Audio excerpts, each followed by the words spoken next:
Hi friends, welcome to the Unit 4 Day 4 notes over exponential and logarithmic properties.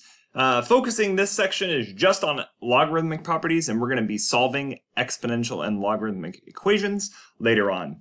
The fundamental properties of logarithms: if you have a base greater than 0 and the base is not 1, then these four properties hold true. So the first two were kind of the redundant ones. These are a log base b of any value b is always equal to 1. And that's because anything to the first power is just itself. Also, anything base b of 1 equals 0. Again, that's because b to the 0 power, anything to the 0 power other than 0, is 1. And then these two kind of are a little bit different. It's just setting it up log base b of b to the x equals x, because b to the x equals b to the x. So this is just an application, again, of the properties of logs. And then b to the log power. So this is actually to the power of log base b of x equals x, since log base b of x is equal to log base b of x. So there's just a lot of manipulations here. The example here of number 3, log base 4 of 4 to the 5th power is equal to 5, because 4 to the 5th is equal to 4 to the 5th.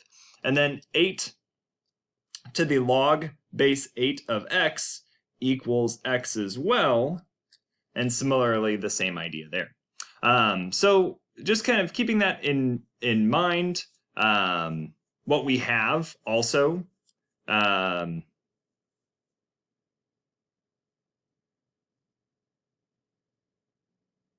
sorry, just making sure I was doing that correctly. So what we have here also, we can expand and reduce or simplify properties using these three here. So we have now we're adding in this m and n, and then we have that b not equal to 1 are positive real numbers, and then we say p is any real number. So I've got p is any real number. It's important to note that this is slightly different, that these are positive real numbers and that p is any real number. So p doesn't have to necessarily be positive or negative or 0. So the product property, this is what we call, as we expand, if we're expanding, we're going from the left to the right. If we're simplifying or reducing, we're going from the right to the left. So when we multiply two values, log base b multiplying two values, we can separate them out with the same base and addition. So this is the product property. The product property adds together logs of the same base.